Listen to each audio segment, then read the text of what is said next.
एक सामान्य 9 वोल्ट की बैटरी में उच्च आंतरिक प्रतिरोध यानी कि इंटरनल रेजिस्टेंस होता है, जो आवेशों के प्रवाह को बाधित करता है, जिसके कारण आप उससे जो अधिकतम धारा यानी करंट प्राप्त कर सकते हैं वो बहुत ही छोटी होती है और इसीलिए ये सुरक्षित है। दूसरी ओर यदि आप एक कार की बैटरी लेते हैं जो सिर्फ 12 वोल्ट की होती है, जो इस बैटरी की तुलना में बहुत अधिक अलग नहीं है, लेकिन इसका आंतरिक प्रतिरोध जो है वो बहुत ही कम होता है। अब उसके कारण आप बैटरी से जो अधिकतम धारा प्राप्त कर सकते हैं वो घातक है। तो बच्चों को तो भूल ही जाइए, बड़ों को भी इस बैटरी के साथ काम करते समय थोड़ा सावधान रहना चाहिए। तो स्पष्ट रूप से आंतरिक प्रतिरोध एक बैटरी के कामकाज में एक प्रमुख भूमिका निभाता है और इसलिए इस वीडियो का लक्ष्य ये पता लगाना है कि हम इस बैटरी के आंतरिक प्रतिरोध को कैसे मापते हैं। और वीडियो के शीर्षक से आपने शायद पहले ही अनुमान लगा लिया होगा कि हम एक विभव मापी यानी एक पोटेंशियोमीटर का उपयोग करने वाले हैं। लेकिन हम विभव मापी परिपथ से शुरू नहीं करेंगे, वो हमें थोड़ा कठिन लगता है और उसमें हमें थोड़ा कन्फ्यूजन भी होता है। इसके बजाय हम पहले तार्किक रूप से समझेंगे कि आंतरिक प्रतिरोध को कैसे मापा जाए और फिर हम मिलकर परिपथ का निर्माण करेंगे। तो मान लीजिए हमारा दोस्त हमें एक यादृच्छिक अज्ञात बैटरी देता है और हमसे कहता है कि इसका आंतरिक प्रतिरोध ज्ञात करो। तो हम ये कैसे करेंगे? हमें इसका वैद्युत वाहक बल यानी कि जो इलेक्ट्रोमोटिव फोर्स होता है वो नहीं पता है। वैसे ये सारी जानकारी बैटरी पर लिखी होती है, लेकिन अभी हम ऐसा मानते हैं कि हमें ये सब नहीं पता है। तो सवाल यह है कि हम बिना कुछ जाने आंतरिक प्रतिरोध की गणना कैसे करें। तो सबसे पहले हम ये करेंगे कि इस बैटरी का मॉडल बनाएंगे। तो हम ऐसा मानेंगे कि ये जो हमारी बैटरी है ये एक आदर्श सेल और एक प्रतिरोधक से मिलकर बनी है। वैसे आदर्श सेल जो होगा उसका आंतरिक प्रतिरोध 0 होगा और हम ऐसा मानेंगे कि ये जो आदर्श सेल है और ये जो प्रतिरोधक है ये दोनों एक दूसरे से श्रेणी क्रम में यानी सीरीज में जुड़े हुए हैं। तो हम अपनी बैटरी को कुछ इस तरह से मान सकते हैं। हालांकि असल में ऐसा होता नहीं है, लेकिन हम ऐसा मान रहे हैं। तो हम ऐसा मान रहे हैं कि इस बैटरी का जो भी प्रतिरोध है वो इस जगह पर स्थित है और इस बैटरी का इसकी जो भी वोल्टता है वो इस जगह पर स्थित है, जिसे हम यहाँ पर ईएमएफ या फिर वैद्युत वाहक बल कहते हैं। तो अब हम आर की गणना कैसे करें? तो पहले हम एक सूत्र लिख लेते हैं, एक परिपथ बनाते हैं और ये देखते हैं कि क्या हम ओम के नियम का उपयोग करके समीकरण प्राप्त कर सकते हैं या नहीं। तो कल्पना कीजिए कि हम इसे यहाँ कुछ प्रतिरोध से जोड़ते हैं। हम इसे एक बल्ब के रूप में दिखाएंगे। तो मान लीजिए कि हमने इसे किसी प्रतिरोध या किसी बल्ब से जोड़ दिया है जिसका जो प्रतिरोध है वो कैपिटल आर है, ठीक है। तो क्या हम इस परिपथ के लिए कोई समीकरण, कोई सूत्र ज्ञात कर सकते हैं जिसमें ये छोटा आर भी आए? तो जवाब है हाँ। हम ये जो बैटरी के सिरों पर वोल्टता है उसके लिए एक समीकरण ज्ञात करेंगे और उस समीकरण में छोटा आर भी आएगा, ठीक है। तो क्या आप कोशिश कर सकते हैं? क्या आप जानते हैं कि आप सिर्फ ओम के नियम का उपयोग करके ये पता लगा सकते हैं कि अभी बैटरी के इन दो बिंदुओं के, इन दो सिरों के बीच वोल्टता क्या है, वोल्टेज क्या है। और हम आपको एक हिंट देते हैं, बैटरी के सिरों पर वोल्टता प्रतिरोधक के सिरों पर वोल्टता के समान है, ठीक है। तो अब हम चाहते हैं कि आप कोशिश करें, ठीक है। याद रखिए कि उत्तर ई, आर और छोटे आर के संदर्भ में होना चाहिए। तो आप वीडियो को रोकिए और प्रयास कीजिए, ठीक है। चलिए देखते हैं। तो बैटरी के सिरों पर वोल्टता हम इसे वी बैट से निर्दिष्ट कर देते हैं। बैट से हमारा मतलब बैटरी है यहाँ पर, ठीक है। तो बैटरी के सिरों पर वोल्टता बल्ब के सिरों पर वोल्टता के बराबर होगी। और अगर हम ओम के नियम से बल्ब के सिरों पर वोल्टता ज्ञात करें तो वो क्या होगी? हम इसे धारा गुणा प्रतिरोध से प्राप्त कर सकते हैं, ठीक है। वैसे हम यहाँ पर आई नहीं चाहते, हम यहाँ पर ई और छोटा आर चाहते हैं। तो हम यहाँ पर आई की जगह ई और आर कैसे प्राप्त करें? तो हम आई को जानने के लिए फिर से ओम के नियम का उपयोग करेंगे। इस बार हम इन दो सिरों के बीच ओम के नियम का उपयोग करेंगे क्योंकि हमें पता है कि इन दो सिरों के बीच वोल्टता क्या है, वो है ई। हमें ये भी पता है कि इन दो बिंदुओं के, इन दो सिरों के बीच जो प्रतिरोध है वो क्या है, वो क्या है, वो है आर प्लस आर, छोटा आर प्लस बड़ा आर। तो अगर हम ओम के नियम का उपयोग करते हैं तो आई क्या हो जाएगा? आई बराबर होगा ई बटे कुल प्रतिरोध यानी कि छोटा आर प्लस बड़ा आर। और हमने अपना समीकरण बना लिया है, ठीक है। ये हमारा पहला कदम था। तो अब हमें क्या मापना है? अब हमें छोटे आर को मापना है। अब देखते हैं हमारे पास और क्या क्या चीज़ें हैं जो हमें पता है। तो हमें जो बड़ा आर है उसका मान पता है। अब आपको बल्ब का उपयोग करने की आवश्यकता नहीं है ना। हमने एक बल्ब का उपयोग किया, लेकिन आप एक मानक प्रतिरोध का उपयोग भी कर सकते हैं।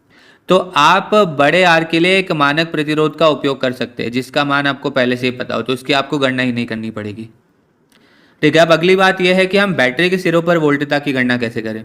तो हमारे पास विभव मापी है, पोटेंशियोमीटर है। ये एक उत्कृष्ट उपकरण है जिससे हम वोल्टता को माप सकते हैं।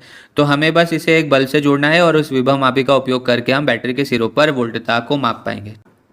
तो इसे मापने के लिए हमें बल्ब को लगाकर बैटरी के दोनों सिरों की जो वोल्टता है या जो उनके बीच में विभवांतर है उसको मापना होगा, और हम इसे मापेंगे पोटेंशियोमीटर से यानी कि विभव मापी से। तो आर हम मानक ले लेंगे, वी बैट हम पोटेंशियोमीटर यानी विभव मापी से माप लेंगे। अब ई की बारी। तो ई यानी वैद्युत वाहक बल। वैद्युत वाहक बल इन दो सिरों के बीच की वोल्टता को दर्शाता है। अब हम इसे सीधे जो विभव मापी होता है उससे तो हम नहीं माप पाएंगे, तो हम कैसे मापें इसे? तो फिर से हम चाहते हैं कि आप वीडियो को रोककर खुद से प्रयास कीजिए, सोचिए कि आप ई को कैसे मापेंगे, क्योंकि अगर आप ई को निकाल पाते हैं तो हमारा काम हो गया है।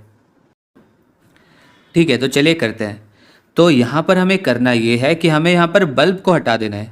अब बल्ब को हटाने के बाद हमें फिर से बैटरी के इन दो सिरों पर वोल्टता को मापना है।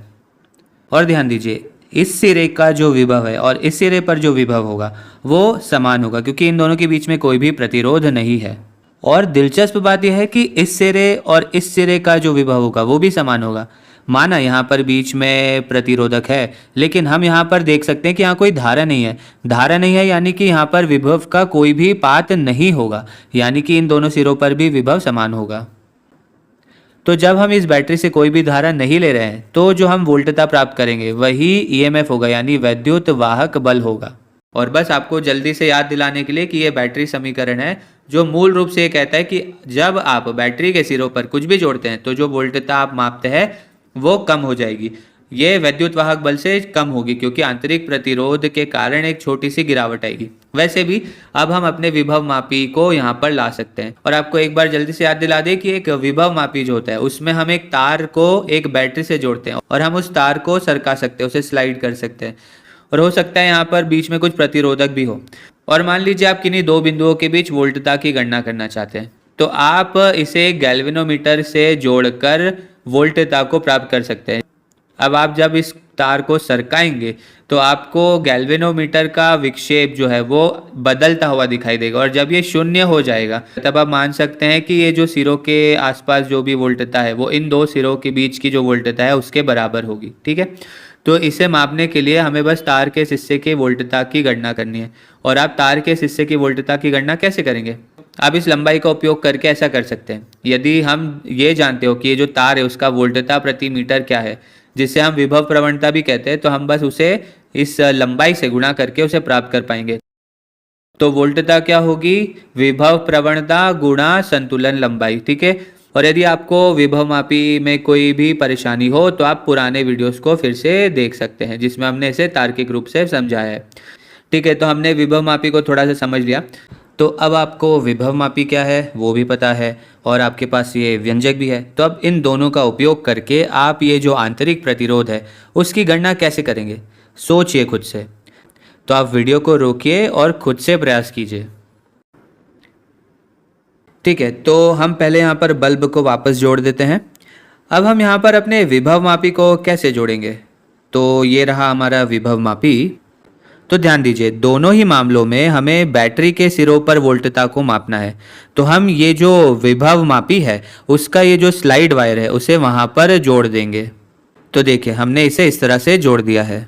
ठीक है, अब याद रखिए कि हमें दो चीज़ें मापनी है। तो पहली बार हम क्या करेंगे, हम बल्ब के बिना वैद्युत वाहक बल की गणना करेंगे। तो हमें यहाँ पर बल्ब के बिना विभवांतर नापना है।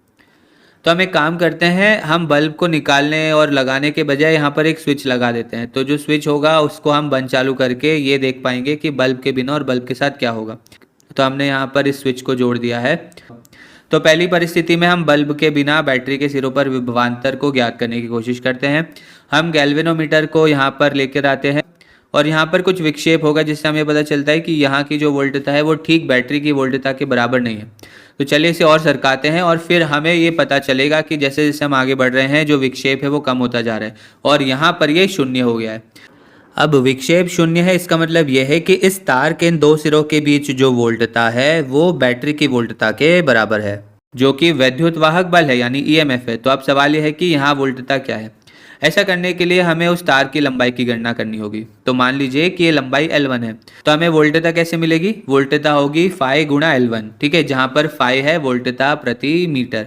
अब आप सोच रहे होंगे कि हमें फाई का मान तो पता ही नहीं है, लेकिन आमतौर पर एक विभव मापी जब भी आपको दिया जाएगा तो आपको फाई का मान दिया जाएगा, लेकिन हमारे मामले में इसकी आवश्यकता ही नहीं पड़ेगी। ठीक है, अब अगला कदम यह है कि हम बल्ब के साथ बैटरी की वोल्टता की गणना करना चाहते हैं।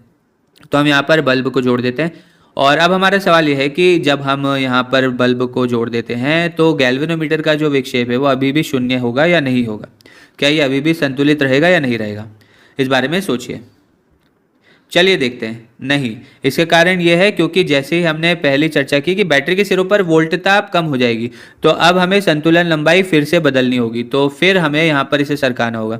क्या मुझे दाईं ओर सरकाना चाहिए कि बाईं ओर सरकाना चाहिए? चलिए देखते हैं। अगर हम इसे दाईं ओर सरकाएंगे तो विक्षेप बढ़ रहा है, और ऐसा इसलिए क्योंकि यहाँ वोल्टता कम हो गई है ना। तो अगर हम दाईं ओर सरकाएंगे तो वोल्टता के अंतर को हम बढ़ा रहे हैं, तो हमें इसे बाईं ओर सरकाना चाहिए, तो वोल्टता उससे कम हो जाएगी। तो हम इसे बाईं ओर सरकाते हैं और यहाँ पर हमें शून्य मिल रहा है। तो अब हमें नई संतुलन लंबाई मिल गई है। तो ये वाली संतुलन लंबाई तब है जब हमने बैटरी के साथ बल्ब को जोड़ दिया है। ठीक है, और इसलिए अगर हम इस लंबाई को L2 कहें तो हमारी जो वोल्टता है वो क्या हो जाएगा, फाई गुणा L2। तो आप वीडियो को रोकिए और एक समीकरण ज्ञात कीजिए R L1 और L2 के संदर्भ में। ठीक है, तो आपको ये मिलेगा। हम फिर से एक बात पर जोर देना चाहते हैं कि आपको ये समीकरण याद रखने की आवश्यकता नहीं है। भौतिकी में तो कई समीकरण हैं, आप कितने समीकरण याद रखेंगे? तो चलिए एक बार संक्षेप में देख लेते हैं। तो आंतरिक प्रतिरोध के लिए सूत्र निकालने के लिए हमने ये बैटरी के लिए सूत्र निकाला था, और इसे हम ओम के नियम से प्राप्त कर सकते हैं। और यहाँ पर महत्वपूर्ण बात यह है कि जब आप इस बैटरी के सिरों पर कुछ लगाते हैं, जैसे मान लीजिए आपने बल्ब लगाया, तो जो वोल्टता है वो कम हो जाएगी। और जब यहाँ पर कुछ भी नहीं है, मान लीजिए यहाँ पर बल्ब या कुछ भी नहीं है, तो जो वोल्टता आपको प्राप्त होगी उसे हम ईएमएफ यानी वैद्युत वाहक बल कहते हैं। तो ये सूत्र मिलने के बाद हम पोटेंशियोमीटर यानी विभव मापी का उपयोग करके विभवांतर या वोल्टता की गणना कर सकते हैं, उसे माप सकते हैं। तो हम एक बार बल्ब के बिना और एक बार बल्ब के साथ इसे मापेंगे। और ध्यान दीजिएगा, जब बल्ब उपस्थित होगा तो जो वोल्टता है वो कम हो जाएगी, इसीलिए हमारी ये जो संतुलन लंबाई है वो भी कम हो जाएगी। अब निश्चित रूप से आपकी प्रयोगशाला में यहाँ एक स्विच भी होगा। आप इस प्राथमिक परिपथ को यानी प्राइमरी सर्किट को हर समय चालू नहीं रखना चाहेंगे, और आपके पास यहाँ एक और आंतरिक प्रतिरोध होगा जिसे हमने यहाँ पर अनदेखा कर दिया है। और आप इस प्रयोग को 2-3 बार करेंगे तो आपको जो औसत मान मिलेगा आप उसकी गणना करेंगे और आपको वोल्टता मिल जाएगी।